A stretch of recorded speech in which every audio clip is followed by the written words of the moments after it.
Lord, this Marcy, to get things going quite quickly. Checking a little bit what we have. The SF, of course, being that safe lane carry, SF is going for the lasting presence. So minus armor whenever heroes die. Get 70 seconds of increased aura effect. Oh, the Shinkyu Spirit Breaker. You know, he's just gonna have a time of his life. He's always looking happy, and now with the boots on Spirit Breaker, even though he got counterpicked a bit here, I feel he's probably gonna be looking to make a lot of moves across the map, especially with Sniper mid against Puck. You could find some charges into that. Right, I guess that's the issue I have with this. Is Extreme Gaming are out there being, you know, arsonists. They're setting fires, forest fires going on, burning stuff down, and Beast Coast going to be firefighters a little bit, you know, running around the map trying to stop the Spirit Breaker, stop the Sand King, stop the Troll. A lot of things to do here, but a good start if they can catch out Arme, try and rebound him, dispose him back into the Firestorm, Blood Grenade, quite a lot of damage onto Arme. First Blood is there for Moose. Nice. Bring in some gold there for their lane. The support Marcy is going to be very happy to get this, as she's quite dependent on getting early items. Boots are super important for her. Gonna start out with a magic stick. Also, nice recovery by you there from calling our players arsonists. I was wondering where you were going with this. But Well, that's the thing. Extreme Gaming, just a lot of noise and nonsense out on the map. A lot of things you got to deal with. Yeah, you're right. You tied it together. I respect it. Sometimes I start a sentence, don't know what I'm going to end up with, but this time it worked out. That's just your brain challenging you. Like, salvage this. It's one of those writing prompts, you know, the 2-word horror sentence. Like, how do you finish this? So far, 4-1 for the Puck. Sniper trying to get last hits under his tower. Yeah, Lumpy doing great for the start of the lane. The lane does get a lot more difficult as the Sniper gets a few levels though, but definitely first 2 creep waves are very important for the Puck here. Yeah, it's like once you get to what level, like level 4 double Wraith Band, that's when things become untenable for the Puck in the mid lane. Yeah. Pyke is always an interesting carry player to watch, by the way, and playing Shadow Fiend here, he is skilling up the races, but of course doesn't have the facet for the races, so curious to see how many points will he put. I suspect, I'm gonna make a prediction, he'll put 3 points in it and then stop skilling it. Okay. But we did have that time, right, when Shadow Fiend was popular, I don't know, chronologically now, a year, 2 years ago, just skipping razes completely and going Mask of Madness. That was kind of a nice time to be an SF player. It was decent, but I think it's always complicated to say how much you can go into skilling your other abilities, where the races could, the races could really accelerate your farm. It can help you get kills on lane. It's a difficult choice to make. I mean, what are we expecting from SF? Is this like Dragonlance, Manta, BKB? What's the deal? Power Trance Mask of Madness into maybe Kayayasha, or depends what he wants to go for. But definitely in the Mask of Madness and farming. Marcy stays alive, but very low HP here. Shinkyu and XXS. Got quite a lot of damage onto Marcy. Always bodyguarding the SF though. And down bottom, a lot of poking and prodding as well. Top lane, XXS goes back in to kill Moose. Yeah, goes down in the end. Door strike, stinger, a lot of damage. Vitali, 8-0. Both offlaners. That's not a lane you expect to get an advantage for Radiant as well. The Sand King Spirit Breaker offlane into Marcy SF. I would really have put them at a disadvantage here. It's like the kill is nice, but they're still not doing very well in terms of last hits. Shadow Fiend up at the top at 17 and 6. So far, 4 runes going the way of Extreme Gaming. Yeah, Extreme are pulling the creeps around as well. Spirit Breaker not really making it in time to connect to this creep wave though, so he kind of awkwardly has to keep the creeps around for one more wave here. Wait for the next one. The Sniper sitting on enemy ramp. Yeah, Lumpy is forced to run onto the Radiant side of the river. Not the best place to be. And there's a Puck. Gonna jaunt across to the orb. Get back to the safe side. Puck doing really well so far, but I'm worried I'm jinxing it for how long he's gonna last here in the lane. There's a new water rune coming in, so he can refill again. Rune control is important, but he's getting charged right now. Yeah, getting scouted out. El Misha down bottom gets out of the grasp of Arme and DY. The charge into that mid lane, though. Lumpy. And he's still being run at by Xinkyu. Phase shifts the bash and crash in from the charge. Gets away from danger, but yeah, I mean, burning through your bottle charges just to stay alive. Difficult here, and top rune is going to go the way of XM, so he'll get a little bit of HP and mana back for himself. But even with this rotation from Spirit Breaker, Puck stays alive, stays on lane. Bottom lane, though. Dead down bottom.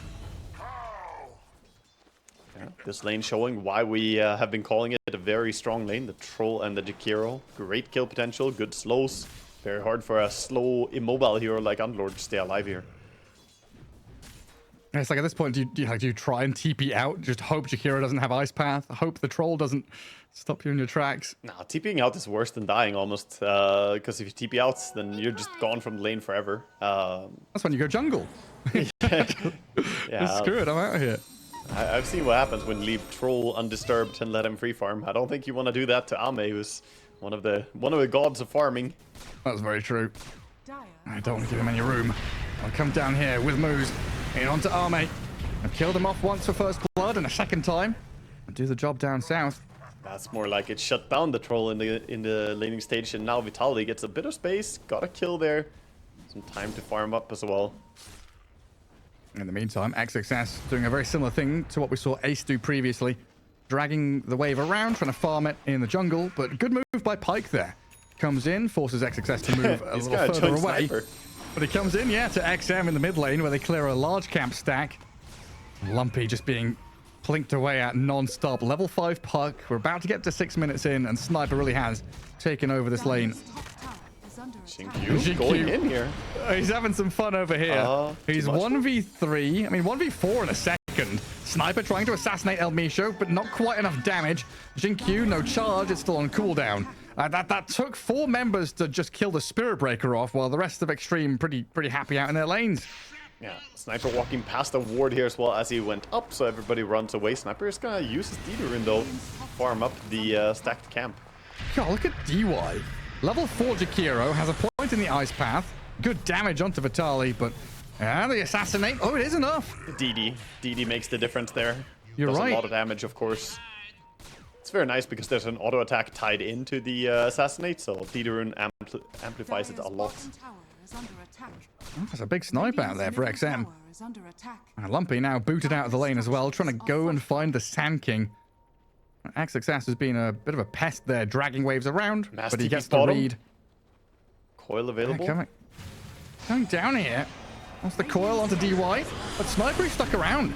He came in from the Ancients, trying to defend the Jakiro. DY looks dead. Does get finished off. XM, Arme. Well, Arme, he's in behind enemy lines here. El Misho getting rooted, netted. They get the rebound to try and catch up to this Troll. The charge is coming across, but they take him down. Over eager moves from Extreme Gaming there, and good reactions from beastcoast. Yeah, Sniper does get the ulti over onto the SD, who didn't really have the cooldown or the mana there to use a disruption again. Meanwhile, mid is being pushed. XXS says, okay, I can't really lane top that well, but he starts pushing mid tower as the Puck has done other stuff. Troll getting killed is a pretty big deal, though. beastcoast can be very happy with that one. Yeah, keeping tabs on Arme. Oh, Vitaly. Charge gives the vision for the Sniper just to open up, get the damage in. Bottom lane is the place to be. I think Ame is making aggressive calls that he wants this tower. Sniper or Troll is so good at pushing towers with the fervor. Yeah, let's break this one open. Make it much more difficult to go and farm Ancients and stacks. Yeah, straight towards it. And Moose having a bit of a scrap up at the top rune spot. So it's going to be Lumpy that finds the haste. beastcoast looks like they're going to try and match this move. But tier 1 isn't dead quite yet. DY starts with an Ice Path on El Misho, who's trying to get the disruption. Fake pumps it a couple of times, and Lumpy makes the jump. Goes in with a Waning Rift and the coil. Snapped immediately by the Troll. One pop there by DY to stay alive. Still leashed up. A rebound is there to finish him off. But in comes the charge. Lumpy, do we have a phase shift to try and dodge it? We do. And he's going to jaunt to the orb as well to get to safety as they trade out DY for moves. Safe on the other side. Gonna be fine in the end here, backing up. Shadow Fiend thinking about joining from the side as well. if they were to overstep a little bit here on the side of Extreme Gaming, but looks like they're backing off, thinking about just playing big map instead. Sandking pushing out that top lane. Dire's top tower is under attack. Arme's still down here, but it's not a free ride. So Every 20 seconds, it's Xinkyu charging someone. Nice bit of malice to hold him back with a disruption there to cancel his aggression. This gives the chance for Sniper and Troll to finally take down that tier 1 tower. And XSS is getting some serious value elsewhere on the map with these big ancient stacks. Yeah, he's finding himself a bit of farm here and going towards that Bloodstone seems to be his first priority here. He did buy a Void Stone to ramp up his farming a little bit, I suppose. And back for the Bloodstone, it looks like. Not prioritizing the Blink first. This is definitely the worry that I had, though, right? Because, yes, they've killed off the Troll a few times. Yes, Beast Coast are finding some answers to the aggression. But it's still a 3k lead, and every time you bring 4 or 5 heroes to deal with the Troll pushing tower, to try and find the Sniper, to stop the Spirit Breaker from charging at you, there's value elsewhere. You know, a 3k lead has emerged here from Extreme because they have been causing problems everywhere on the map. Well, they took 2 tier 1 towers already. The easiest one to take, the top one, has not been challenged yet, and they might go for that one at some point as well. Look and at this. Contesting. Straight into the enemy ancients area, killing off a large camp. DY gets a ton of money. Yeah, he's going to be very happy on Jakiro with that. Pushes him closer towards his mana boots. And this Underlord, by the way, has not really had the start that you want from an Underlord. I'm not always happy about Underlord picks. I feel like that hero can struggle a lot. If he doesn't dominate the lane, then he doesn't have great fallback mechanics. He can't take Ancients. And again, the Sand King just cleared a massive stack on the other Ancient as well. It's like you said, they put a lot of emphasis in stopping the Spirit Breaker, and they have kind of made it hard for Xinkyu to find, you know, free openings on stuff with Phase Shift, with Pit of Malice, but it doesn't feel like it matters that much. Like, Xinkyu's charge is primarily just vision for the Sniper to hit people so far. Yeah, and all their wards are on bottom part of the map now, but they already lost the 2 tier 1 towers. Now the smoke comes top. Could be dangerous here from Marcy, who's just trying to get her level 6. Hero goes behind even on the gate. Courier snipe. Triple hits because Marcy. Yeah, true. Clarity down. Ice Path used. Moves rebounding. Charge cancelled. Spending a coil to stop the Spirit Breaker from running at you, as you're going to lose the tier 1 tower anyway. Yeah, that just guarantees that you're not going to fight right now. You cannot stop this push. So Sniper happily pushing into this. Has the Dragonlance, has the Javelin. Just going to take another tier 1 tower as Pyke having a very silent carry performance here. Just farming up in the jungle. 0-0-0 on his Shadow Fiend. Whereas we've seen the Troll participate a little bit more and speed up the game for Extreme Gaming. When's the SF going to feel ready, though? Is it SF? Oh, Xinkyu. He's trying to slip away from this, but a lot of damage there. That's why SD is so good against Spirit Breaker. That ulti just shuts you down. You cannot status resist anymore. Not that he even has it yet. And the slow ruins your charge. I'm not sure when the SF is going to come online here. He's going for a SNY build. So not going for Sunshine Kaya. He's really leaning. He also only put 2 points in Shadow Race, by the way, so I was wrong. It was less than I suggested with the 3 points. But his farm doesn't feel that fast. All he's done is farming, and he's behind the Troll, who was even a bit contested in lane. 3 deaths. And has died like 3 or 4 times as well, right? Yeah, Amma has 3 deaths, and he's still out farming you. And I guess the big factor for me is kind of comparing Shadow Fiend to some of these other carries. In a situation like this where, you know, a Troll or a Sven, once they farmed a bit, it feels like they're the boss on the map and they're going to be on your objectives or taking Roshan or jumping and killing people. Whereas SF very often feels like he relies on his teammates a lot more to start a fight and get him into a good position. So when, you know, Sven can come back into a game with a blink, a stun, a kill on a big core hero very quickly, turn the tides of a match where you're behind.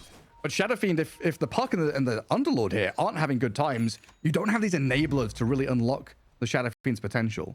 And importantly, what we discussed briefly in draft, he's not a hero that easily can jump onto the backline of Sniper. A hero that has to be addressed. If you don't go on Sniper, you usually just lose the fight. So right. The fact that he's going for a Sanjinyasha into Dragonlance means he's very predictable in where he's going to be in a fight. And I just don't really see that working out against what Extreme are doing here. 3,000 gold lead and building.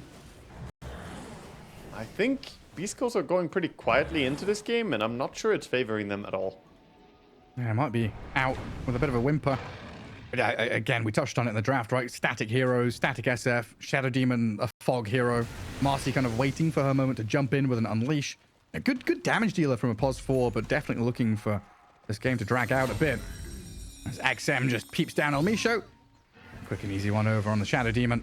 And this lead continues to build. As DY holds back moves. Lumpy. Yeah. I mean, Puck. Spirit Break is coming. Puck has played really well, but it's not really the massive impact hero on mid lane that you can revolve around. Yeah, now you're being run at again. Now, Lumpy trying to defend moves here. Coils up the Spirit Breaker. Pike thinking about joining as the Underlord did come in with a bit of malice down onto Extreme, but you've lost Vitali. And he's run into the meat grinder. He went very confidently there, but Marcy was jumping away. Marcy was way too light to take the fight, so feels like a miscommunication between the team. Now you lost your offlaner on top of that. And again, coil used without any real payoff. There's a whiff of inevitability about this game, isn't there? There really is. It's not a massive lead right now. 6,000 in 15 minutes is not absurd. It is a big lead. It's not absurd, but it's more so the heroes. You're running Sniper and Troll and you're winning this hard early. That's a very good sign for the side of Extreme. I think Arme has his Ags, Sniper has his items. Wow, up look at at top, the Sand King straight in onto the Puck. Charge is going to come in onto Lumpy as well, keeping tabs on him here. He's up on top of the high ground. Phase Shift will dodge the bash from the charge. Another orb will come out as well. But XXS can actually chase this one down and follow through with the help of DY. Ice pathing perfectly. DY, what a perfect positioning to be in. Level 3 Ice Path as well, so catches him long enough to land his stuff. That's the dragon difference. That is just beautiful read by DY. Twin-headed dragon or fairy dragon? I know which one I'm choosing. Yeah, I mean, you get 2 for 1 with this one. It's a better dragon. The fake dragon against the real one. Sniper now as well with 1,900 gold with Maelstrom and Dragonlance. 1,500 gold ahead of the farm-only SF. I don't really see how SF is going to deal with the Sniper. He's getting monstrous. Mjolnir not too far away now. Already has the Hyperstone. Yeah, we're already in the mood where we're thinking, 20 minutes down the line, Shadow Fiend needs Sanjinyasha, BKB, Blink Dagger, Daedalus, Butterfly, so many tools that it feels like they're required just to play the game. And the confidence here for Extreme Gaming just to go into the Roche pit. They're just starting it out. Scan is there and the rotation is coming over. Underlord has his ulti as well, so they can quite quickly get over there with a lot of heroes. But this is a very important Roche. Can Lumpy steal something here? Let's see, with the orb to give vision.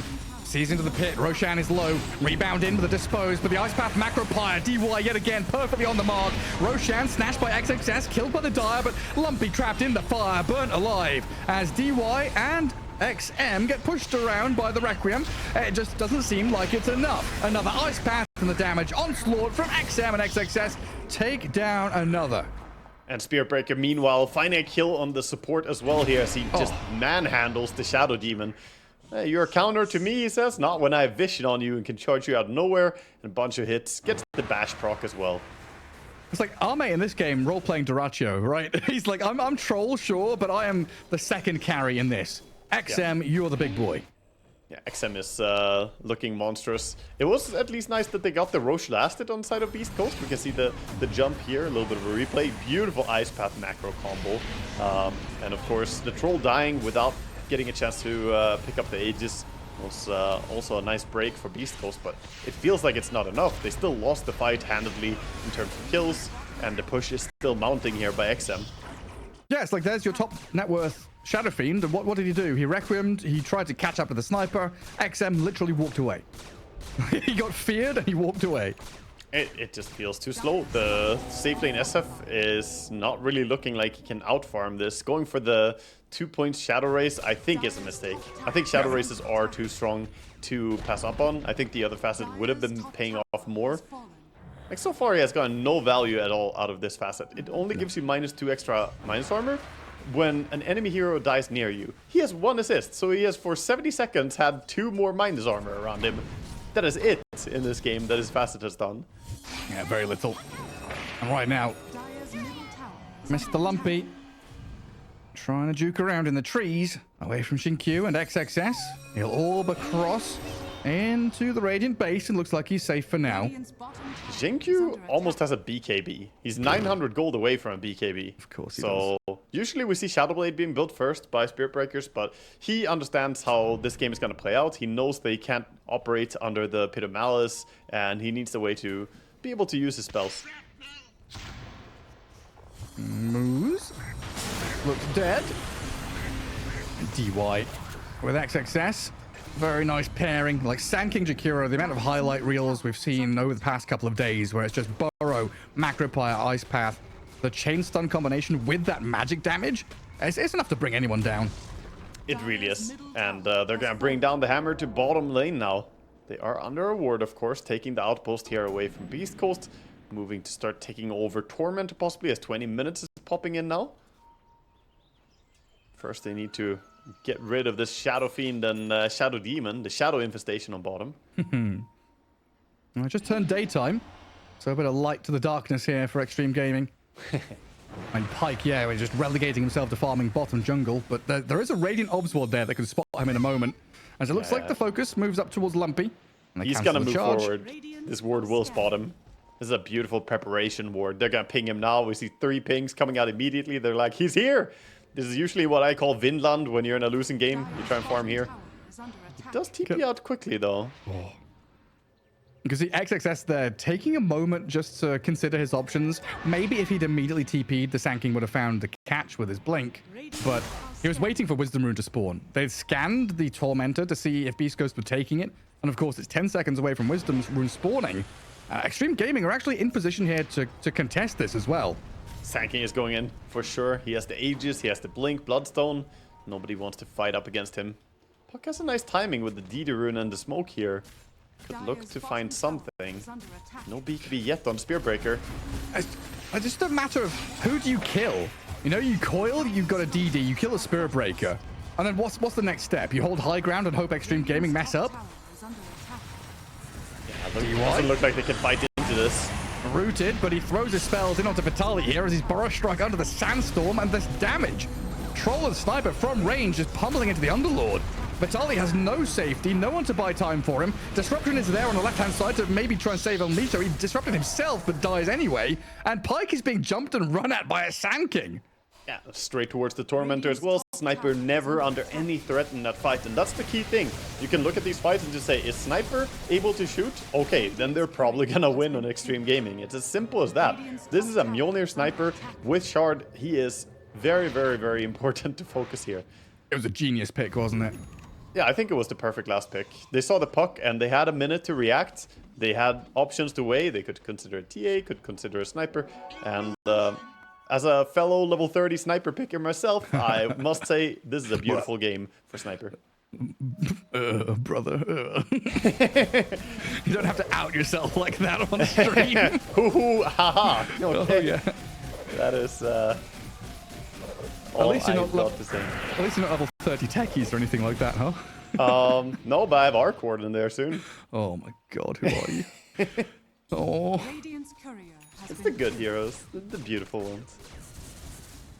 I love the Malrine and Amoar, you know, going for the oh my god, the kind of battle back. Oh, Misha's dead up there. Oh, is he gonna be fine? Maybe. Oh no, Shard on tanking. He's charged. Yeah. But it was like Saberlight posted, you know, I'm the first pro player to have, I don't know, 8 heroes at Grandmaster level, and it's like, you know, the normal ones, you know, Nightstalker, Underlord, whatever it is. kind of normal functioning regular heroes. And Amara and Malrina are like, well, we've got 9. We've got 10 Grandmaster heroes, and they're Huskar and Razor. Well, hang on a second. Look at this up top. Sniper, he's being coiled. Pit of Malice on him. XM maybe dying here. Oh, but he's got concussive grenade. The mech from DY. They come in and save the life of the sniper. Now it's time to get the hell out of here. But Vitaly gets his TP cancelled. Stopped in his tracks by XM. A good attempt from Beast Coast, but they're going to lose pretty much everything. Shadow Demon died bottom a while back, so I guess a team wipe. They tried. It was a desperate attempt to kill Sniper before he got BKB, and I think that's the right thing. They have to try and shut him down, but they're just too far behind. The net worth difference is enormous at this point. It's just item advantage are winning these fights at this point. The Spirit Breaker coming in there as well with a clutch bash, but him having BKB, the Greaves on the Jakiro, there's just no way. 20,000 lead already, and honestly, I wouldn't be surprised if Beast Coast were to call this one at some point, because they don't have the heroes to carry this late game as well. The SF, he's supposed to be ahead. He's not supposed to be behind like this. It's a bit like an Alchemist safe lane. If you pick SF safe lane, that's a momentum carry, not a hard carry late game against Troll and Sniper. There's just a lot of pieces to pick up here for Beast Coast. And it's, again, just coming back to what they need, right? They need a win just to have a chance at tying with BB Team. If BB Team get a single win from their series against Tundra, it's over for Beast Coast. Yeah, this is, and if this game continues as an extreme win, of course. Yeah, this extreme game does look pretty dominant so far. They've just been executing really, really well. And Xinkyu, no matter how much you counter the Spirit Breaker, he has had the impact that you wanted. Spirit Breaker has always been there to initiate, give vision for the sniper to ulti. He's been all over the place. And Troll just farming right outside your doorstep. That's not a good sign. Yeah. All the lanes pushed in. I mean, a long Roche respawn here. Maybe a bit of time for Beast Coast to, you know, gather their forces, get that next round of items, maybe look for a team fight around the Roche pit. Or just suffer more, I guess. It's 3 minutes instead of 0 minutes that they have to endure this.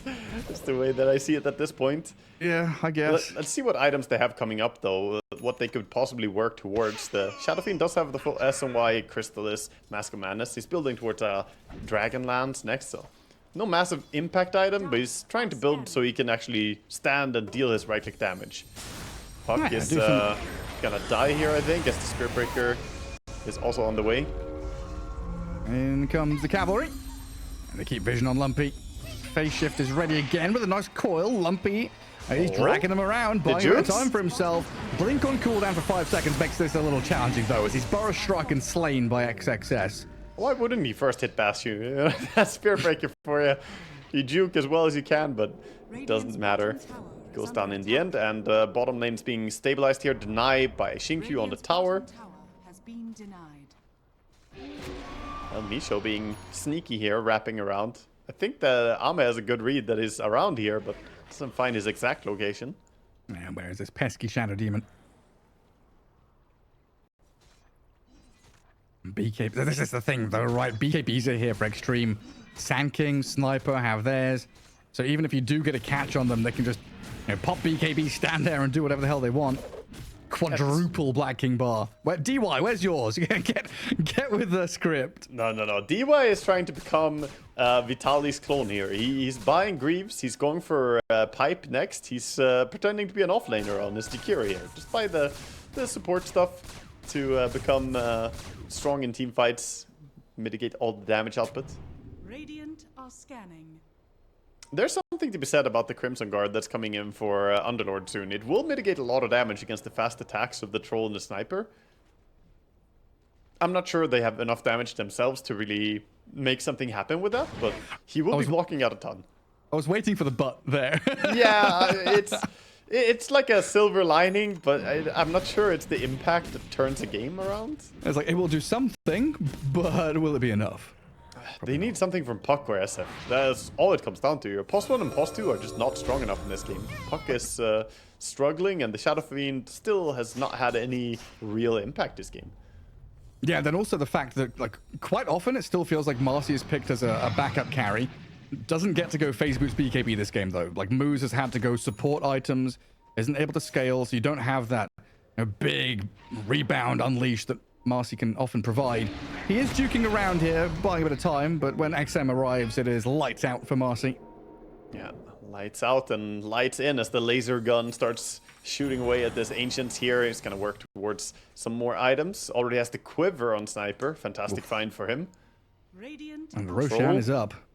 Chasing El Micho. Got charged again. Disrupts the troll. That's not going to stop Arme, though, is it? No, the vision from the charge Yeah. guarantees the kill. And Sand King and Jakiro are taking Roche right now. They will get some help from the Sniper. A little bit of DPS. And the dynamic duo. It's just relentless now from Extreme. Basher up for the troll. Into the Roche pit will go. And like this time, like first Roshan, whatever. XXS took it. Arme didn't get it. A little bit sad. But now you're looking at, 30 minutes. Roshan there. Ages for Arme. Troll can think about going high ground off the back of a kill. Yeah, he definitely can. This is a super good position to be in. The troll is basically unkillable with his ulti and BKB and Aegis. Sniper, meanwhile, cheese is probably going to be sufficient to keep him alive. I'm just missing the big SF ultis, Gareth.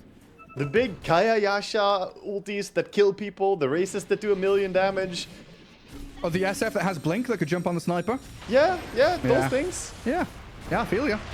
I mean, apparently Extreme say, screw kills, we're going high ground without even picking anyone off. A bit of damage there onto tier 3 top as they Blink start on the Shadow Demon. El Micho dead. Buybacks available, but even with the Requiem, there's BKBs up for Extreme. They're chasing under tier 4 towers. Arme, maybe a little deep now. Yes, you got Aegis and Battle Trance, but don't want to go throwing away a massive lead like this. Just take it a bit slower and look for these buildings. Just gonna back out, let the Sniper do the sieging. They got some nice pickoffs as the buyback. And now just sitting there and throwing question marks at the tower. Who's gonna stop the Sniper? That's the thing, you have to jump the Extreme lineup, but so far it's been Extreme jumping Beast Coast. It looks like Puck is saying, screw mid lane, guys. Just let it We don't die. need Rax, yeah. He has Lincoln, so he can happily split push now at least. The Spearbreaker can't charge him. So, but Puck still needs damage item to sort of deal with this. Dire's middle tower has fallen. And your barracks are falling. Yeah, slowly working away on the range tracks first, not giving a reset on the glyph just yet. What's Pike doing? Radiant's courier. Has Chappie come back to competitive Just play? farming. Dire's top tower. Just farming jungle, he's just off somewhere.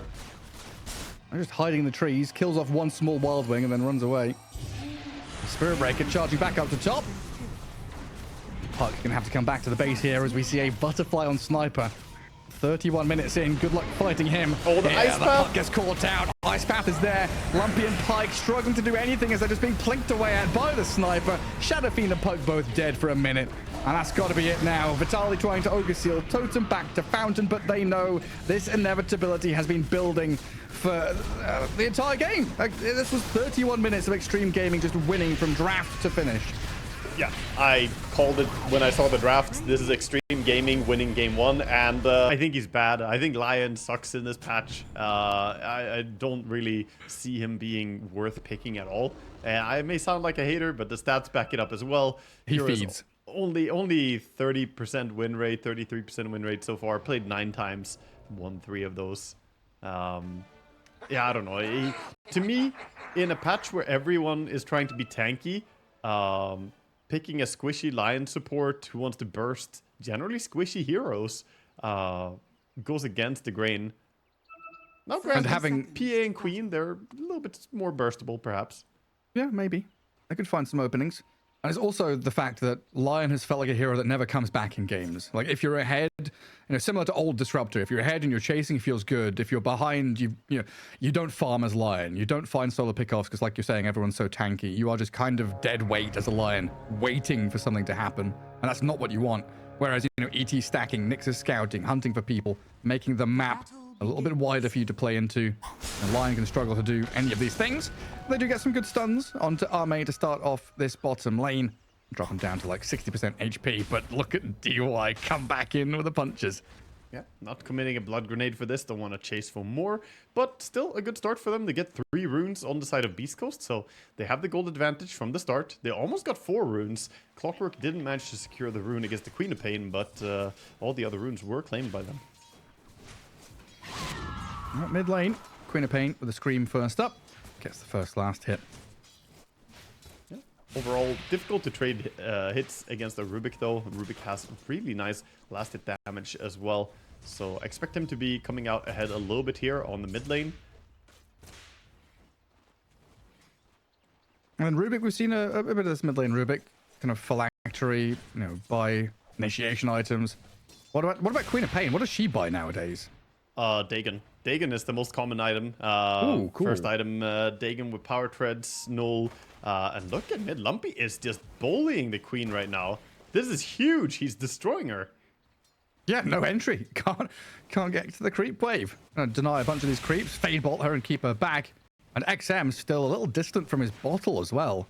Yeah. So he's what, 2 last hits? This is bad news. Very, very bad news. He needs 2 more CS. Not dead, but he's in a world of hurt. I guess that's what Queen of Pain wants to be in, but maybe not like this. Yeah, consensual world of hurt. I don't think she's given Rubik consent to do this amount of damage to her. Yeah, this is a great start to say the least for Lumpy, who's continuing to dish out damage whenever he can. He does secure some last hit here on Queen though, so he gets his bottle at least. It's gonna come out, but he will get it pretty late. Maybe they can even deny the water rune refill for her if Clock comes to take a rune here. Let's see. Come on, God, the runes, yeah, would be huge for them. Oh, yeah, 9 and 4 for Rubik. Queen of Pain, 6-0, needs that bottle ASAP. She will get a refill. They're not really playing towards the runes.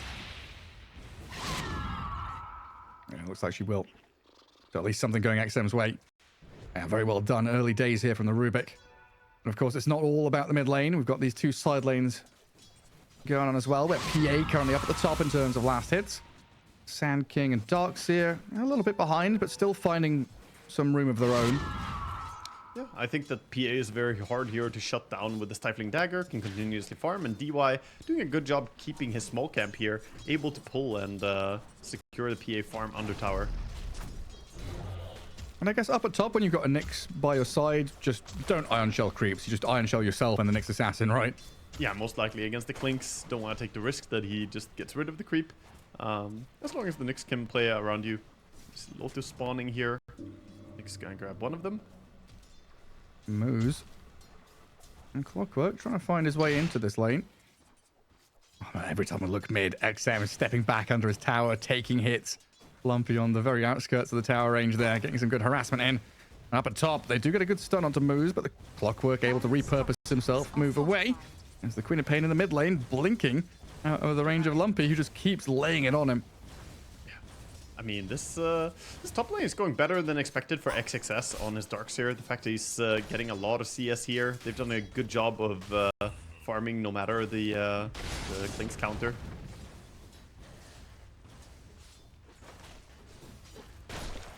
Sand King able to come in and contest the pull.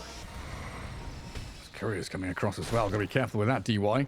Yeah, there goes the little Elgato, the Beyond the Summit cat from a long time back. That is a throwback courier right there. Both the runes are going to be controlled up here by the side of Beast Coast as they take the top one with the support. Clockwork making a little move. Meanwhile, they're trying to go over on the Clinks. That's what we always see. You go for the rune, you carry. Gets burnt down by the Iron Shells. That's still a move for Moose here to try and get a couple of kills, though, off the back of it. Pike killed off Xin Q. Moose gets XXS, so even though the Darkseer gets first blood, a little victory there for the Clockwork to get a ton of experience. Yeah, it's level 4.25 now, so getting some really big experience gain, and of course the punishment for that tower dive. Down the bottom, the 2 Impalers. Almisha and Vitali get onto DY, but Ame unloads the damage, kills off the Lion. Now this Sand King, have they got reveal around the Sandstorm? Looks like they've got a sentry over on DY, but just let Vitali stand there and hit the creeps. Well, Ame will come back and gather what's under his tower. He's got creeps to farm, so more important for him. Gonna go back towards that. Bottom lane looking decent here for Extreme Gaming, but mid lane still lacking and suffering. 15 and 2 versus 29 and 12. Now, I actually had the pleasure of playing against the great Holy Hexer himself yesterday on Rubik mid against the Shadow Fiend, and you know, I must say Rubik mid is insane. It completely crushes even Shadow Fiends. Yeah, just something about him, right? It just feels nice playing Rubik. Attack animation, attack damage. You're reasonably tanky as an int hero, and of course, when you get to mid game, just stealing spells. You're like a tiny at this point. Oh, as we say, Nyx is getting gone on top. Gets away with a surge. Very speedy. Oh, they throw the tar onto XXS. But yeah, to explain why I'm hyping it up so much, this Rubik right now is sitting at 81 plus 13 damage at level 6. Where's it from? It's from the telekinesis. Or from the, not telekinesis, Arcane Supremacy. You get the damage from your spell imp. It just hits hard. Nice. Punching like a madman. Look at him. Whack down DY. It's briefcase against Rubik. Looks like the Rubik wins. Wins against the briefcase man even. That's how strong it is. Incredible. Maybe a little bit of help there for him. Yeah, Lion was around. He's helping out there. He also has the blink on Rubik. Not necessarily a spell you want to have. Normally you want to have some nuke for yourself, but blink is always good. Get yourself out of some sticky situation. And bottle refill for XM required. As it looks like Moose's Clockwork being a nuisance there, scouting things out in enemy ancients, getting some D-wards going, making sure that Xinkyu didn't have a simple time stacking up the camps. As of course Darkseer would love to clear them. The quick buy that our observer is showing as well on the Rubik. It's glorious. What is it? It's mana boots into Dagon 1, Dagon 2, Dagon 3, Dagon 4, and then Dagon 5. At least the man knows what he wants. It's the South American Rubik, isn't it? Whisper did it off lane, Lumpy's doing it mid. What a great time. Both the mid laners have Dagon queued up at this stage. It's the sleeper right. That's coming back. Rubik now stealing the Scream. Pretty big spell to take. And XM all D-ward mid. Get a bit of a bonus for himself, and now breathing room for XM's Queen of Pain. Finally gets to see a creep wave without being hit 20 times for it. Yeah, he needs to get a connection with this ulti. He's got to keep his eyes peeled for the side lanes and see if he can make a rotation and have some impact, because the way things are going, he's just getting out-farmed. It's actually going to be Rubik keeping down bottom already. Well, I start with the Burrow and the Epicenter. Impale from the Lion is here. Good sleep, though, from DY. Holds them back, at least for now. But their Hex into Cogs should be there from Moose, trapping them both inside. Push back, the kick of the Cogs. Expanded armature doing a lot here as Lumpy will arrive and grab a double kill.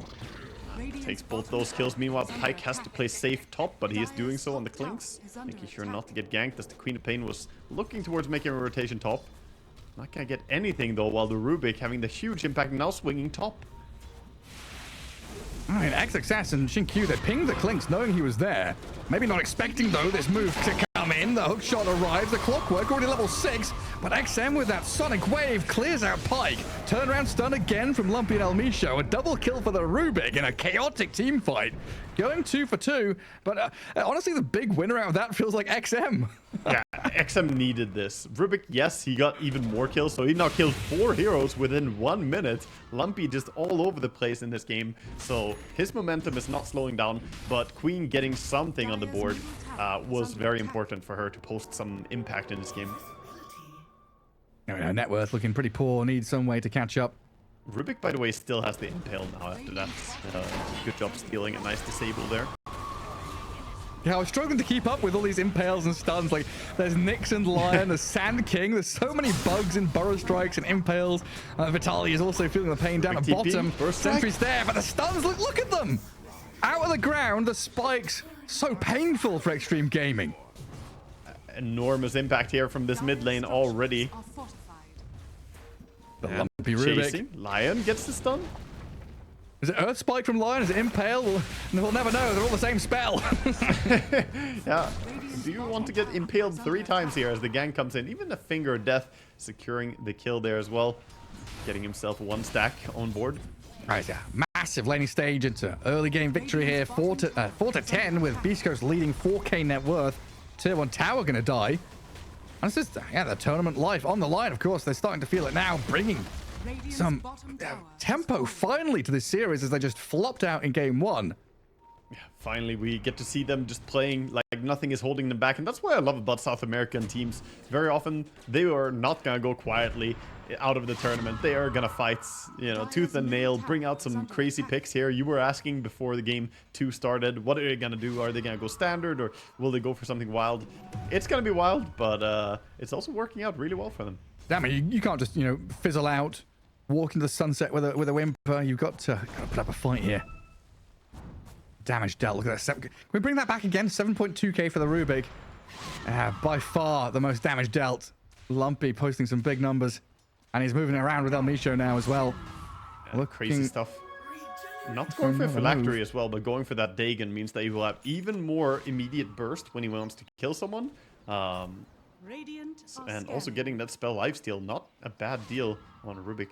Yeah, knowing that BKBs are miles away, right? You've got this massive window for the Dagon to do a lot of work. You're currently hunting for the PA. Arme. Rocket Flare just to his right. Smoke breaks. Lumpy knows there's someone up on his high ground.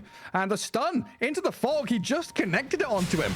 The Arcane Supremacy AoE increase. Gonna get the kill on the PA here. Oh, hang on with the wall. The drag back. Arme still alive. Jumps off behind, but he's dead nonetheless. But there's turnaround from Extreme Gaming with a vacuum of the wall. The punches out of XM. A triple kill for the Queen of Pain. All set up by XXS.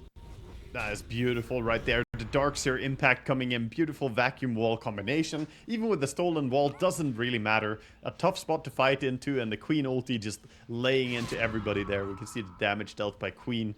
Just absolutely massive.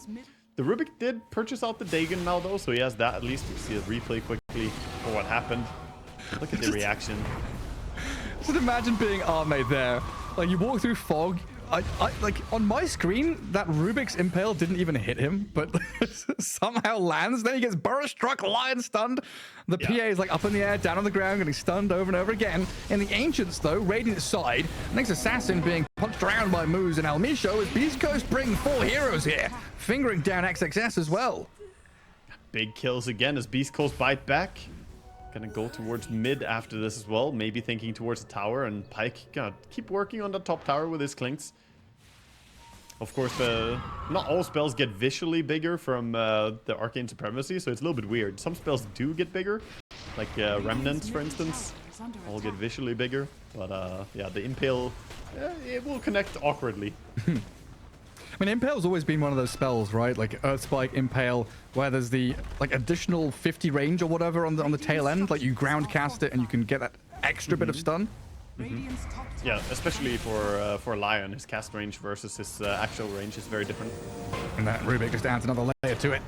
Moves zapped down by XM's Dagon, and Rubik kills Jinkyu with his. Control on the Darkseer there as DY runs forward onto the Clinks. Pyke standing back and fighting into DY, and the Vendetta from Lumpy gonna take the ET down. Quick kill there. Nice steal of spells here going on, and mid tower finally got given up by Extreme. They realized they can't really fight into this. Desperately need the pipe over on Darkseer, but he elected to go for the mech first, so don't really have that magical damage mitigation against this Rubik yet. We're gonna need it. Lumpy is just dishing it out. They need at least one pipe, maybe a double. What is it? Dagon 2 coming out in courier shortly. More damage. Yes, Dagon already in hand, so just leveling that. Not going for anything else. Dagon 5 and then Blink Dagger is the plan. Okay, fair enough. The fact that he has Vendetta as well, he's waiting for the cooldown to come off. 30 seconds, he could go for a Vendetta gank with Dagon on Rubik. I mean, if they can go find that PA again, it would be a massive move to make. But Extreme Gaming, they've got other ideas here. Pinging into that top jungle where I think they've caught a glimpse of the Clinks farming away. Pyke is invis though as XM blinks and dusts him. Saw him. XXS, they know he's in the trees here. Scream connects and the damage output. Pyke almost blown up immediately, but moves with a hook shot, buying the time. Protection here. The Sonic Wave over the Pyke's Clinks and punched down by DY. Lumpy also joining this, stealing out the Sonic Wave and turning it back onto them. Lumpy life stealing up, but it's not going to be enough. He's dead. Rubik down, DY found by the tower. A jump in from El Micho with his Blink Dagger, and the Earth Spike Impale Finger of Death combo kills the Queen of Pain. This game, it's so crazy. Chasing still here. Blink Dagger coming off cooldown in 3 seconds for the Lion. He doesn't have much mana though. He has mana drain first. But because he has the mana drain deals damage talent, the Spike Carapace stops him from being able to blink in and stun. Counted. His facet griefed him. Meanwhile, Arme's PA is like, good job, team. Yes, create the space. Die for me, peasants. I will hit creeps. I will hit creeps. I like how this is a game where we're going to have 3 Dagons and a Finger of Death. Because Nyx is still working on his Dagon as well, mind you. A little bit behind the other Dagon timings, but to be fair, they cheated by being mid laners. Yeah, it's not allowed. We also had, I think Bloodstone was just picked up by the Sand King as well. Yep. Yes. 44 minutes faster than God patch damn. average. He's crushing the average, Gareth. Who are these other noobs? Well, let's get them reported right now. Radiant's top Oh tower my is goodness under gracious attack. me. That is the biggest stat I've seen today. Clinks with a Gonna good steal timing. up the Spike Carapace. Radiant's top tower Gotta be careful has not to give fallen. away the good spell. Shinkyu. Heads up use of the Spike Carapace. It's still not the best stat of the tournament, though. That still belongs to First Blood at 83 minutes, 47 seconds. Ooh, Queen of Pain gets out safely here. Clockwork didn't really have the mana to put down the power cogs. Excellent, counting his Gank lucky rotation stars. with the blink. Yeah, they want XXS. Almisho starts, and they've got so much disable here. Infinite stuns. Tons of stuns coming in, and they have the Iron Shell now stolen up by Rubik. Gonna shell up his Sand King first. I do not have a read on this game. Like, I have no idea what's going on, Waga. I'm not gonna lie. We are in crazy territory right now. This is just Beast Coast dominating the game because they have so much momentum on the Rubik. Meanwhile, Extreme Gaming are trying not to bleed too much as the Battle Fury Power Touch PA is still farming, working towards that BKB. But Like- for now, they have to concede a lot of structural advantage here to Beast Coast. How much does this game change when PA has BKB? A little bit? Not that much, because the Blink chain stuns are insane still. The Lion blinking in, stunning, and the Sand King blink follow-up perhaps once he has his Blink Dagger. You might still not be able to use your BKB. It's great if you get it off, but if they see you first, you still die. So then what's the defining factor here for Extreme Gaming? Like, what are they aiming for? If they're so far behind, momentum's in the Beast Coast camp. Well, it's positioning, right? The PA has to get BKB and then play behind heroes so that she doesn't get spotted. Once she has BKB and Darkseer has Pipe, they group up, try and take fights, and if PA is allowed to right-click stuff, she could get a lot of kills, as there's no real armor items on anybody on the side of Dire. None of them are building physical survivability, so PA could deal a ton of damage this game. And potentially no Up top tools again. to break through her blur. There's a Finger of Death up top with a double stuns. Just deja vu, XXS, same place, same time. Same heroes killed him. Yeah. Handshaking. Meet you same place, same time? Okay. Don't make it too obvious.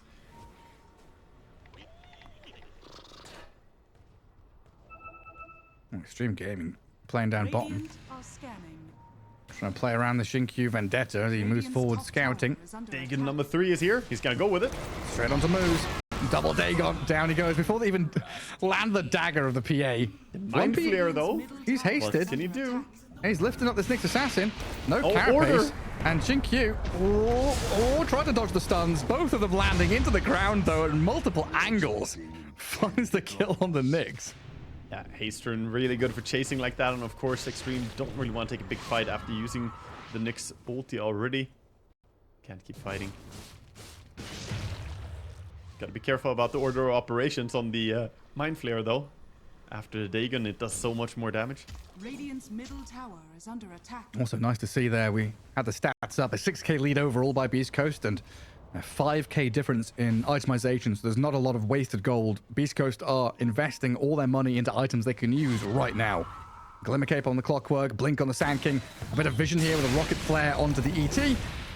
Yeah, you just don't get to play Dota, do you? You get jumped, stunned, killed off quickly. Arme and XM trying to fight back into El Misho here and jumping away from the epicenter. Maybe.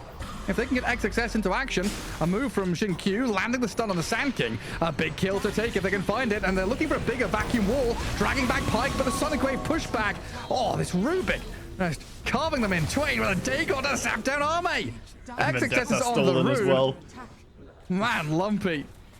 Yeah, they need to get on the Rubik somehow and burst him, but he is he's got a straight direct line to the Dagon factory, as well as he already had 3 upgrades delivered. He's queuing up the Blink Dagger now. No, finish it. Get the Dagon 5. He could be the fastest timing for Dagon 5 ever. It could be. And Lumpy had a massive smile on his face when they decided to put the Rubik mid, and I can see why now. Yeah, this is very reminiscent of watching Whisper play offlane Rubik. Used to do the same thing with core Rubik on the offlane, with Dagon Rush as well, upgrading it. And it's a ton of damage. It's very, very hard to play against. Oh, an Orchid for the Queen of Pain. Some kind of control here to try and deal with the Rubik. I mean, like you've been saying, defensive items, not a thing for Beast Coast. Going all out aggression as they get a catch on the quad top. Gleipnir control, and down you go. XM gone, DY gonna follow. And Extreme Gaming bleeding out in game 2. Clockwork looking for more as well, as he's just hovering here on the high ground, but PA not gonna get close enough this one. Gets jumped anyway. Arme just getting chain stunned into oblivion, but he does get the Phantom Strike up to high ground thanks to Shinkyu's positioning, who is gonna sacrifice himself. The bodyguard. Try and keep the PA alive. He's coming. Lumpy's coming for you. He's up on his high ground. Where are you, Arme? Hello there. Oh, he's in your face. He's in your face. Oh my god, dude. What a kill. Arme dead for 40 seconds. That is the goofiest kill I've seen right there. That's one of the goofiest games I've seen. They're stealing Tormentor now, and it's paying off dividends, though, for Beast Coast. Again, this is their tournament life on the line. They need a victory here, and they're getting closer and closer to it, just to stay in the tournament. Isn't this our first series was today as well, with one team losing really hard game 1, and then the second game you just have a complete spin around? It seems like teams are dominating each other, taking turns here, and who's going to win? It's not momentum based anymore. No, certainly not. Outdraft It's and outdraft. oscillating. DY smoked up, sees the Sand King. And they've got reveal here to spot Vitali, but XM whiffs the Sonic Wave, and now they don't want to follow through any further. A costly miss there. Rubik is making his way over with the Surge. Wicked getting around on the map now. He's queuing up a Midas next, so Lumpy is really just buying whatever he feels like. Oh, Mules on the has next. been spotted by Sentry. And Vendetta again stolen for like the 5th time this game.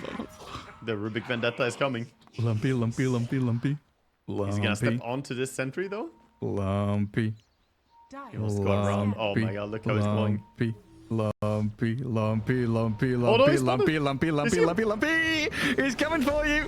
He's a shark in the water, but hang on a second. Have they got a net to trap him? Lumpy. Oh, he's got the protection of Moose. Clockwork comes in. Arme trying to jump on the Rubik. TP out. Lumpy attempting, but zapped down by XM. Hang on a second, Extreme Gaming. They found a way to fight back into this. The stuns on Arme, not enough damage physically to break down his PA. Finally, though, now with a Gleipnir control onto him and XM. A ton of damage to take Arme down a notch. Ahmed did get a kill at least, so they got the Rubik and the kill off the Clockwork. Not terrible here for Extreme Gaming with how far behind they are. I think you're happy getting any kills here, especially as the PA needs to find a way back into this game, get some kills. Yeah, a bit of a swing. Still a 10k lead for Beast Coast, but and money into Extreme's pockets. BKB for PA. You can never count Extreme out. XM has done a good job stabilizing this game as well after how lane stage went. He's 9-3-4. See, this is very reminiscent of Extreme Gaming, I want to say like 6 months ago or so, where it very often felt like they were purposefully losing laning stage to take games late. Hang on, Jinkyu. He's walked into them here, and they don't have vision. He starts out on the Clinks with a stun and a catch, but he's going to get turned on and killed. He's just completely alone. I don't think that it was communicated that he didn't really have backup behind him there. The Queen did not want to fight once that BKB. But this is going to give an opening now for Beast Coast to just go into Roche Pit. Yeah, like Extreme were kind of aiming for mid to late game in all their games a while back. They are very adept at taking things late and like taking late game team fights, but it just feels like this game Beast Coast have so much control that you can't split push, you can't go and like maneuver the map to cut waves and stuff like that. You are Why is forced to Klinks just fight.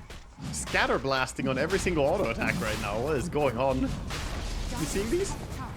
Oh yeah. He's shooting scatter blasts. It's like burning into the screen as well. Like the Just a visual, not actually doing scatter blast damage, but it would be cool if it did. That's wild. What are they called? Tracer shots, right? Ah, that's weird. Tracer arrows. Yeah, of course. That's what it looks like. Depleted uranium clink arrows. Yeah, he's got some special weaponry. Yeah, he sure does. He's got a real hero killer bow here.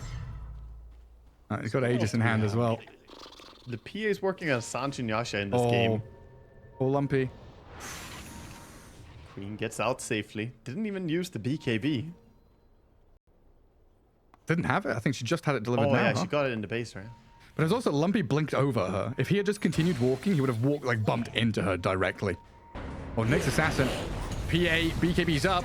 Jinkyu can come back in and help this one out as well, but he's wandered off elsewhere as the Armate PA is just left alone to try and jump away. The Sand King back in with a Burrow Strike, though. Where did Jinkyu go? He comes back in now to zap down Lumpy at the very least, helping out XM get a double kill for Jinkyu. That's where he went, find some snipes, but he left the PA stranded. Yeah, he did. But he realized he couldn't really stand his ground there. If he stacks up too much, the AoE stuns are gonna possibly wreck them. Just concerned about what's gonna happen there. And sometimes PA needs to be sold. It's your carry, yes, but you gotta try and stay alive yourself as well. Find action elsewhere. I jump in from Vitaly though, onto this XM Queen of Pain, blinks away from the Gleipnir just in time, and now this vacuum wall into the ET, Spirit Stomp, Sonic Wave, DY moves forward, Pyke in trouble, and Vitaly being pummeled, does get a two-man Burrow Strike now, but the second life of Klink's going to bring it back right in front of Extreme Gaming as they blink aggressively deep under tower, but Moose and Vitaly kill off the Queen of Pain. Now Pyke can stand and back into Jinkyu to take him down. Pyke strong with the respawn from the Aegis there, just fighting into them. And we have Lion, meanwhile, wrapping around here, thinking about setting up something on the triangle. PA, unsuspecting. There's the stun. So much control. They know there's no BKB there for Arme either for quite some time. Yeah, Lion just on point again with the rotation. Didn't have vision yet on the high ground there. That was just a good read. Now they have tons of vision all around that top lane. Bit of execution there on the top fight. The vacuum from the Darkseer pulled them away from the Nyx stun, so it missed because of it. Not really on the same page. Tier 3 being chipped down here as Pyke steps up to high ground. Queen of Pain respawn. Even the Cling Skeletons have the special bow. Yeah. All the funny projectiles flying around. Oh, they brought the fire to this game, Beast Coast. Bring the fire to the Klink's arrows again. The searing arrows make a reappearance. Yeah, they're back. This is the new visual for multi-shot being tested here. That's what's happening. Valve are just testing stuff under the hood. What if Klinks and Medusa had a baby? How? Actually, don't think about that. Sounds awful. Oh, mate, still trying to get a foothold in this game. Back into jungle, looking for that next item. Greaves up now for the Darkseer. Scanned out. In danger here. Rocket scouts him. Hook shot right onto him. Moves, helping out Lumpy to start things off and drag the Darkseer back towards the cogs. And Misho with another finger of death. Yeah, nice reaction by XSS. He tried to immediately get away by, instead of auto-attacking, he ran into one of the cogs and then ran past that cog since it's depleted. Actually faster than auto-attacking if you're a slow auto-attack hero like Darkseer. Of course, still dead. No real way to get out of that one, but just a nice little detail. Jinkyu trying to hunt careers, it looks like. And in the meantime, though, you've lost DY's Elder Titan. He dewarded, but paid for it with his life. Common. The pinging. Yeah, and PA, of course, not completely invisible with the blur anymore. Jetpack right over the top, forcing the Phantom Strike. Thankfully for Arme, XM was there to save him and bail him out. Saved by your mid laner, but yeah, 3, 8, and 2. Ame just not having a game at all. Q sees the Clinks, and this gives an opportunity for XM to jump in. The BKB's up, the Sonic Wave's out, the Clinks is about to die. Oh, can they chase this one? XM says no. Back up. And Q. Ame just gets a curious snipe, but I mean, Beast Coast were close to losing a couple of heroes there. They were. That BKB was clutch timing by XM. Barely survives on the back of it. But Vitaly is starting to build up to a point where he's looking unkillable. We haven't talked much about the Sand but he is topping the net worth. He has the Bloodstone, Pipe, Face Boots, Blink, and now Shiva's about to be complete as well, coming out to him. A bottled DD rune for the Clinks here.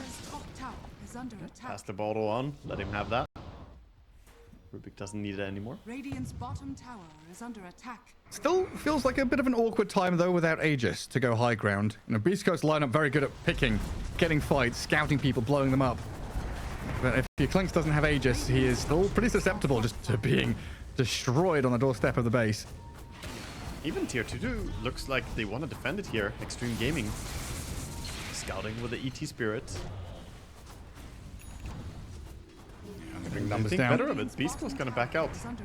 They want to play this pick-off game, the split push game where people want to farm and then they come in with all these ganks, so many stuns and disables. They still have all their tier 1s. They've got everywhere on the map they want to TP to. Yeah, they also have Tormented to take and apparently a little bit of Ancient stack here to utilize as well. So just gonna try and farm up while Extreme Gaming sort of hesitantly walking out here into a gank. Well, they need to find something. I mean, a clockwork kill would be okay, but they're not even going to get that. Quick Glimmer, Forge Staff, and he's safe. Still holding the high ground under their vision, but yeah, Beast Coast very wisely relinquishing control of the Ancients. Go back to the top jungle. Yeah, Beast Coast with a good read. They don't need to take that fight. All of Extreme invested so much to go for that fight, and they're falling behind more and more. 17,000 lead in building here. Rubik looking for something mid. Would like to steal some spell from Nyx Assassin. For now, holding Surge. It feels like this Dagon build on Rubik just doesn't stop scaling. Pike has made a call. He's pinging the base. He's saying, I'm going high ground here. This tower is low HP. He wants to go now. Okay. He goes up. It looks like he's got it very, very quickly. And now, looking at the barracks, XXS, he's keeping on the left side. I think Beast Coast know that he's over there. Map is now opening up here with the tier 3 tower gone. Hook shot in. Now onto Q with a ton of stuns. Even with the Greaves and the heals, they can't keep him alive. And the ET Stomp misses as well, while they use the Darkseer, stun the once. Epicenter coming in as well as they try to get back up to high ground with an Ogre Seal Totem. Vitaly follows through with the Burrow Strike, but XXS is very tanky. Tanky enough to survive through all that disable, but this leaves a bit of time here. Pike can go for the melee racks. Yeah, Catapult, Skeletons, the real hero. Melee racks down. They're even going for the ranged one here to try and finish it off. Scatter blasting Skeletons. Yeah, it's his tar bomb effect, because it's not always when they attack, but when the tar bomb is there, then it happens. So I don't know if it's a visual on one of his cosmetics that's always bugged like this, but it looks pretty crazy. That's funny stuff. Roche is gonna spawn in 1.5 minutes here. Could be spawning any moment, so Extreme Gaming playing with urgency. Aghanim Scepter Rubik. As if he's not being good enough. It's gonna get even better. Yeah, why not? Just have 2 spells instead of 1.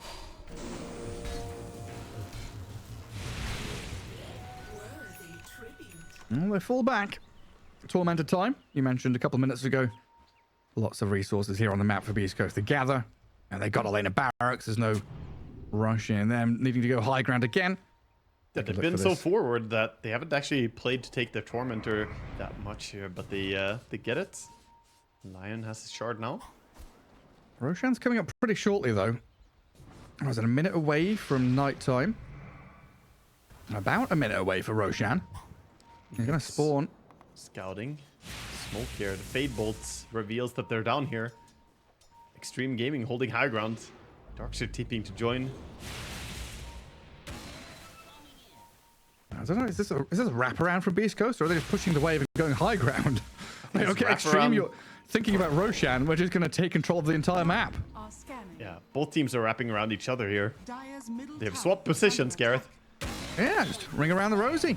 But high ground is here for XM. The steal, Rubik. Oh, BKB out for Queen of Pain. Onto Jumping Rubik. straight in onto the Rubik, but he has Blink. He jumps away. The Sonic Wave not going to do a whole lot as they hook shot back in onto this Queen of Pain. The vacuum, the heals, XXS trying to buy time, but this Rubik is just shredding them apart. Arme, he's going to make the jump back in, but can he do enough? With the BKB Triple expiring, stun. he's dying inside the cogs. He's burnt alive and a triple kill for Vitali. It comes through. The buyback from the Queen of Pain trying to continue the fight as the Elder Titan is brought down to the Sand King's ultra kill. Beautiful there. That triple stun by Sand King, well deserving of that ultra kill. Just quick reactions as well coming out of Rubik in that fight. He got jumped, but managed to somehow steal the blink and get himself out. I have no clue how he even survived that. Don't think Queen had her friends quite close enough and on the same page. Klink's now pushing high ground. 4 heroes dead. We don't see Extreme tapping out, but it feels all but over at this point. Yeah, it feels like Beast Coast have got this one in the bag. Absolutely massive stuff for them. Lumpy, what a game he has had. 13, 4, and 20 here on his Rubik. I mean, they'll still be waiting for the other results. Tundra versus BB team still going on, but you get the victory here and you kind of just hope and watch the other game happening. has been killed. Chasing for the Queen. XM. Hook shot off the mark. Just blinks away. Push is gonna keep going though. Rubik has Sonic Wave ready and Mind Flare. Vacuum's gonna fail. Now it's time for Beast Coast to strike. Vacuum down. Jinkyu nearly blown up completely. Has to run back to Fountain. XM has spent BKB and a Gleipnir on Arme's PA, causing issues. Extreme Gaming gonna lose all their buildings now. Mega Creep secured. All the racks are down. They could back on Beast Coast, but do they even want to? They could keep fighting if they want. And Vitali, look at him, channeling, thinking about making the jump with his epicenter. XM's BKB's down, so they know they can make the go here with the Fire Strike hook shot, killing off XM, who's dead for a minute and a half. And DY chased back to Fountain. Arme trying to hide, tuck away as well, as the tier 4s are being shredded here by Pyke. Nyx just got collateral Another damage. back. What a back! Big stomp. Here we go. Arme trying to cleave into them. Lumpy sent skywards. His self-fuels into blink away, but the cleaves. Arme jumps into the back lines. Get the snipe on one. Lumpy very low as well, but Arme doesn't have enough in the tank. Dead with buyback available. But Beast Coast, no clinks, 4 alive. They got megas. There's no need to do anything more here. Can back out. No need to keep pushing. They've already secured a massive advantage here, but with the Queen dead, they are hanging around. No clinks, so they can't really push buildings that easily. Rubik looking for some funny pickoffs. Gets it. Immediate buyback from DY. And this has got to be such a painful experience as a support hero in this game. Yeah, Jinkyu just died to collateral damage in the first jump there as well. They tried to burst the Queen, and she did die very fast, but behind her was a Nyx assassin who died to just spells kind of landing on her. Sand King going for the finish here, just hitting. I mean, there's mega creeps chipping away at Throne. You're still 20 seconds away from your clinks respawning, but yeah, it's felt like Beast Coast have had this one in the bag for quite some time. Under attack. I could maybe just poke away at the final buildings here as there's no glyph. Yeah, they're gonna back up and say, okay, whatever, we take the Wisdom Rune and we'll probably go even Roche here. We'll see. We'll see what Pyke respawns. Roche is available, of course, and Extreme Gaming in no position to contest anything at this point. He TPs to Roche, so Blink is gonna go and put the nail in the coffin here by getting the Aegis. And they're trying to get over there. Jinkyu desperately running as Nyx. Looks like Tormentor might be the consolation prize. Oh, no, Jinkyu! It's just from bad to worse. He's dead for 80. Gareth, he's not gonna respawn before the Aegis push comes in. Despair. He doesn't have buyback. Yep. He had Magic Stick. He didn't use it. He just Suffering. died. I think they already gave up, man. I feel mentally checked out here. Jinkyu not Magic Sticking as he dies to a Tormentor. Who's purple? Oh, it's XXS. Oh, Moose. Gorgeous hook shot. I guess they did have visions. They saw him. I thought it was blind, but they knew exactly what line to take. Coming through the Twin Gate, catching out the Darkseer. He does have buyback. But this is going to be the GG push now. will spend his buyback immediately. Oh, mate's been scouted. Silenced up. He's got BKB and he's got to use it. Defensive Fine, BKB. he doesn't need it. He doesn't need it, Gareth. Oh, Nope, it's fine. yeah. It's fine. It's okay. It's okay. The smoke is coming. We're all good. Just get a 5-man vacuum Is under into Stomp and Splitter. And prep the crit. Yes. Beastcoast can make the first jump though. Oh, mate. Can we get in there with a wall? The Sonic Wave. XM pushing them around. El Misho is sharded up, shiny and golden, while the rest of them are focusing throne. Lion is dragging them around, kiting 2 of them, while on the far left side, the PA is taken out by the Clinks. Beastcoast with a Game 2 victory, all but secured now. And their chance at tournament survival still here for them. Just waiting for that Bet Boom Tundra.